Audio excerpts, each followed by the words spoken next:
High Admiral Zev Torol of the Galactic Concorde observed the approaching human vessel with undisguised contempt.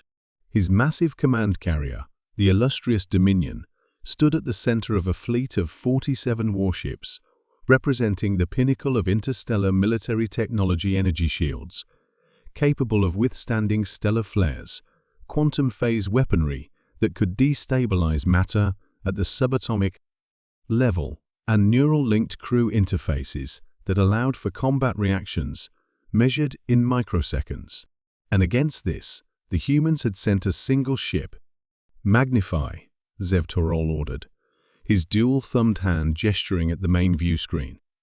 The image zoomed in on what appeared to be an ancient vessel by any civilized standard.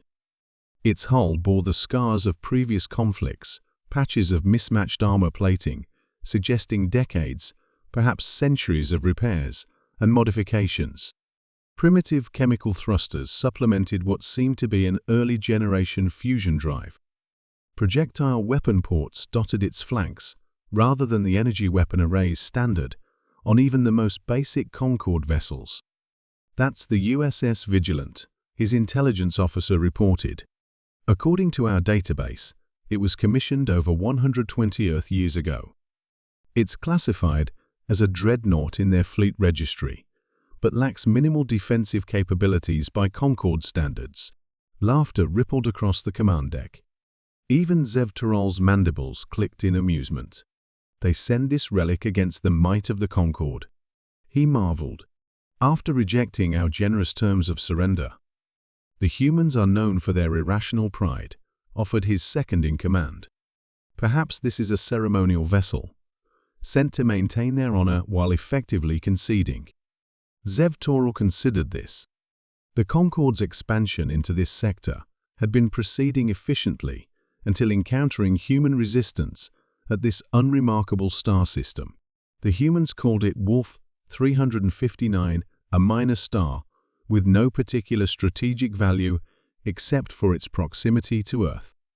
After the humans had refused the standard terms of incorporation into the Concorde, a demonstration of force had become necessary. "Open a communication channel," the High Admiral ordered. "Let us see what these primitives hope to accomplish with their museum piece." The view screen shifted to show the bridge of the human vessel. Unlike the sleek, gleaming command centers of Concorde ships, this one appeared utilitarian and dated. Exposed conduits ran along bulkheads, manual control interfaces dominated the stations, and the lighting seemed harsh and inefficient. At the center stood a human female, her dark skin contrasting with a white uniform, adorned with what Zev Torol assumed were primitive military insignia. Her hair was cropped short, and her expression betrayed no fear or uncertainty as she regarded the alien commander. "This is Admiral Helena Cavendish of the United Earth Navy vessel Vigilant," she stated without preamble. "You are in violation of sovereign human space. Withdraw your forces immediately." Zev Torol's translator converted her words perfectly, but he still struggled to comprehend the audacity. "Admiral Cavendish, I command a fleet that could reduce your world to atomic particles. Your lone, outdated vessel presents no tactical threat whatsoever. The Concorde respects courage, but this display borders on madness." The human admiral's expression remained unchanged. "We've studied your previous conquests, Admiral Zev Torol. 27 civilizations incorporated into your Concorde in the past decade alone, all following the same pattern: demands for surrender, then escalating demonstrations of force. A pattern that has proven most efficient," Zev Torol confirmed, his pride evident. "Your analysts have at least grasped that much. Then surely they've explained that resistance is futile?" Cavendish finished for him. "That's where you're mistaken. You see, we've allowed you certain misconceptions about human capabilities." Something in her tone caused Zev Torol's instincts to flare with warning. He gestured to his tactical officer, who immediately began scanning the human vessel more thoroughly. "High Admiral," the officer reported after a moment, confusion evident in his voice. we're detecting anomalous energy readings from the human ship. They don't match any known configuration in our database." On the view screen, Admiral Cavendish allowed herself a small smile. "The Vigilant was indeed commissioned 120 years ago, Admiral.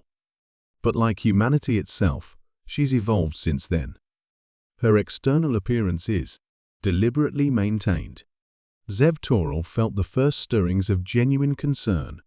"Tactical, full-spectrum analysis, now. You won't find what you're looking for," Cavendish continued calmly. "Not with those sensors. The Vigilant is what we call a wolf in sheep's clothing's an advanced weapons platform disguised as an obsolete warship. A deception strategy humans have employed since our earliest naval conflicts." Before Zev Toral could respond, his tactical officer's voice rose in alarm. "Hi, Admiral. The human vessel is changing." On the view screen, Admiral Cavendish gave a simple command: "Vigilant Shed Protocol engaged. Activate Chimera systems." The transformation was both subtle and profound. What had appeared to be battle damage on the hull began to shift, revealing sophisticated energy apertures beneath. The seemingly primitive armor plates realigned, forming an intricate geometric pattern. The vessel's entire energy signature transformed as systems that had been completely masked from Concorde sensors suddenly activated. "All ships, open fire." Zev Toral commanded, his instincts screaming danger. The Concorde fleet responded instantly, unleashing a devastating barrage of quantum phase weaponry at the human vessel. Energy beams and matter-destabilizing projectiles converged on the Vigilant only to distort and dissipate harmlessly before reaching their target. As I said, Admiral Cavendish noted with the same unnerving calm misconceptions about our capabilities. "We've been studying your weapons technology for decades. The Vigilant was designed specifically to counter it." What followed was beyond Zev Toral's comprehension. The human vessel released what appeared to be hundreds of small objects, too small to be conventional missiles. These objects accelerated to impossible velocities, each targeting a specific Concorde vessel. When they impacted the Concorde's energy shields, they didn't explode as expected. They phased through. "Quantum entanglement disruptors," Cavendish explained conversationally, as if discussing the weather. "They target the specific frequency harmonics of your shield generators. A technology we developed after recovering debris from your previous conquests." Across the Concorde fleet, systems began failing simultaneously. Shields collapsed. Weapons went offline. Neural interfaces disconnected, leaving crews suddenly isolated from their vessel's functions. "This is impossible," Zev Toral whispered, watching as ship after ship went dark.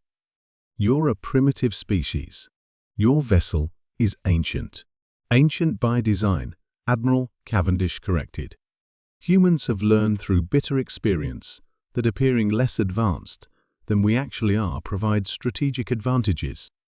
We watched the Concorde absorb world after world, and we prepared accordingly. Within minutes, the entire Concorde fleet drifted powerless in space, with only life support and basic communications remaining functional. Not a single shot from the supposedly mighty armada had even scratched the Vigilant's hull." Admiral Cavendish leaned forward slightly. "Now, let me propose new terms. The Concorde will recognize all human-controlled space as sovereign territory. Your expansion will proceed no further in this direction. In exchange, we'll allow your fleet to return home after we've removed certain technologies that we find particularly concerning." Zev Toral, High Admiral of the Galactic Concorde's 7th Expansion Fleet, found himself doing something unprecedented in his distinguished career: negotiating surrender terms. As the Vigilant moved methodically through the disabled fleet, extracting key technologies and data cores, Zev Toral contemplated the Concorde High Command's reaction to his report. How could he explain that the most powerful fleet in the quadrant had been neutralized by a single vessel, one that had appeared so primitive that his crew had openly mocked it. The answer was as simple as it was humiliating. Appearances, he had learned today, could be the most effective weapon of all.